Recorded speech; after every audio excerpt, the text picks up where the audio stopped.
নমস্কাৰ সকলোকে স্বাগতম জনাইছো আজি এই ভিডিঅ'টোত অসমীয়া সাহিত্যৰ কেইটামান ইম্পৰ্টেন্ট কোৱেশ্চন এনসাৰ আমি ডিসকাস কৰিম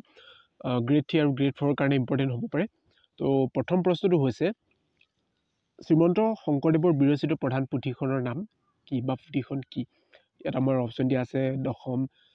গুণমালা ৰত্নাৱলী কীৰ্তন তো ইয়াৰ ভিতৰত শুদ্ধ উত্তৰটো হৈছে কীৰ্তন তাৰ পিছৰ প্ৰশ্নটো হৈছে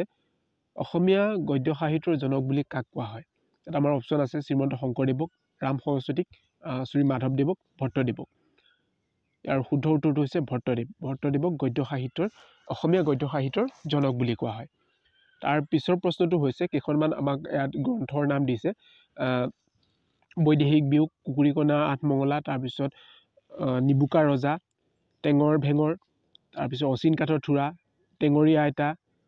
তাৰ পিছত দিছে লেকলনি আদি গ্ৰন্থসমূহৰ লেখকগৰাকী কোন এই গোটেইকেইখন গ্ৰন্থ মানে কোনে লিখিছিলে ইয়াত আমাৰ অপচনসমূহ দি আছে মইদুল ইছলাম বৰা পদ্মধৰ চলিহা মিত্ৰদেৱ মহন্ত ৰজনীকান্ত বৰদলৈ তো ইয়াৰে উত্তৰটো হৈছে মিত্ৰদেৱ মহন্ত ওপৰত আমি যিমানকেইখন গ্ৰন্থৰ বিষয়ে পালো এই আটাইখিনি গ্ৰন্থ আমাৰ মিত্ৰদেৱ মহন্তৰ দ্বাৰা লিখা তাৰ পিছৰ প্ৰশ্নটো হৈছে তলৰ কোনখন কাব্যগ্ৰন্থ ৰত্নকান্ত বৰকাকতিয়ে লিখা তো ইয়াত আমাৰ অপচনসমূহ আছে শেৱালী ফুলনি তৰ্পণ চন্দ্ৰহাৰ তো ইয়াৰে শুদ্ধ উত্তৰটো হৈছে ফুলনি তাৰপিছত নেক্সট ইম্পৰ্টেণ্ট এটা প্ৰশ্ন প্ৰথম অসমীয়া কথা কবিতাৰ ৰচক কোন কথা কবিতা তো ইয়াৰ অপচনসমূহ দিয়া আছে যতীন্দ্ৰনাথ দুৱৰা তাৰপিছৰ অপচনটো হৈছে ভট্টদেৱ লক্ষ্মীনাথ বেজবৰুৱা ৰঘুনাথ চৌধুৰী তো ইয়াৰে শুদ্ধ উত্তৰটো হৈছে প্ৰথম অসমীয়া কথা কবিতাৰ ৰচক হৈছে যতীন্দ্ৰনাথ দুৱৰা যতীন্দ্ৰনাথ দুৱৰাক বনফুলৰ কবি বুলি কোৱা হয় আৰু তেখেতে বনফুল নামৰ কবিতা পুথিখনৰ বাবে সাহিত্য একাডেমী বঁটা লাভ কৰিছিল এইটো এটা ইম্পৰ্টেণ্ট পইণ্ট তাৰপিছত আৰু এটা ইম্পৰ্টেণ্ট পইণ্ট এই প্ৰশ্নটো প্ৰায় অহা দেখা যায় প্ৰথম অসমীয়া ছফা পুথিখনৰ নাম কি ইয়াত অপচনসমূহ দি আছে কীৰ্তন ঘোষা মহাভাৰত তাৰপিছত আছে ৰামায়ণ তাৰপিছত আছে ধৰ্মপুস্তক তো ইয়াৰে শুদ্ধ উত্তৰটো হৈছে ধৰ্মপুস্তক হ'ব প্ৰথম অসমীয়া ছফা পুথি তাৰপিছত নেক্সট 7 নম্বৰ প্ৰশ্নটোলৈ আহিলোঁ ব্ৰহ্মপুত্ৰ ইত্যাদি পদ্য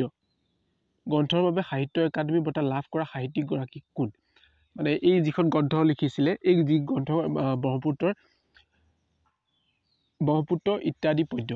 এই গ্ৰন্থখনৰ বাবে মানে কোনে সাহিত্য একাডেমী বঁটা লাভ কৰিছিলে আৰু অপচনসমূহ দিয়া আছে অজিত বৰুৱা হীৰেণ ভট্টাচাৰ্য তাৰপিছত আছে নীলমণি ফুকন তাৰপিছত যতীন্দ্ৰনাথ দুৱৰা তো ইয়াৰে উত্তৰটো হ'ব অপচন আমাৰ এ অজিত বৰুৱা তাৰপিছত নেক্সট আৰু এটা প্ৰশ্ন অসমীয়া ভাষা সাহিত্যৰ জনক আমি এটা আগত পাইছিলোঁ গদ্যৰ জনক অসমীয়া গদ্যৰ তো এতিয়া পালোঁ অসমীয়া ভাষা সাহিত্যৰ জনক আমাৰ অপচনসমূহ দিয়া আছে হেম সৰস্বতী শ্ৰীমন্ত শংকৰদেৱ অনন্ত কন্দলী ভট্টদেৱ তো ইয়াৰে ভিতৰত এই প্ৰশ্নটোৰ উত্তৰটো হ'ব শ্ৰীমন্ত শংকৰদেৱ অপচন বিটো আমাৰ ৰাইট আনচাৰ তাৰ পিছৰ প্ৰশ্ন 9 নম্বৰ প্ৰশ্নটোলৈ আহিলোঁ চন্দ্ৰপ্ৰসাদ শইকীয়াই কোনখন গ্ৰন্থৰ বাবে 1995 চনত সাহিত্য একাডেমী বঁটা লাভ কৰিছিলে ইয়াত আমাৰ অপচনসমূহ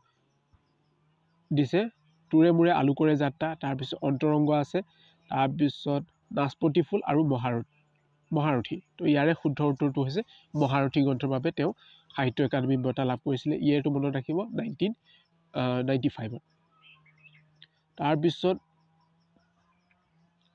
নেক্সট 10 নম্বৰ প্ৰশ্নটোলৈ আহিলোঁ চেনেহ জৰীৰ গাঁঠি উপন্যাসৰ বাবে মানে কোনজন উপন্যাসিকে 2006 চনৰ সাহিত্য একাডেমী বঁটা লাভ কৰিছে তেওঁ কোন মানে তো অপচনসমূহ আমাৰ আছে অতুলানন্দ গোস্বামী তাৰপিছত মহিম বৰা তাৰপিছত অজিত বৰুৱা যোগেশ দাস তো ইয়াৰে অপচন এটো আমাৰ শুদ্ধ উত্তৰ তাৰপিছত নেক্সট 11 নম্বৰ প্ৰশ্নটোলৈ আহিলোঁ অসমীয়া ভাষা সাহিত্যৰ জনক শংকৰদেৱৰ প্ৰথম সাহিত্য কৃতি কি মানে প্ৰথম তেওঁ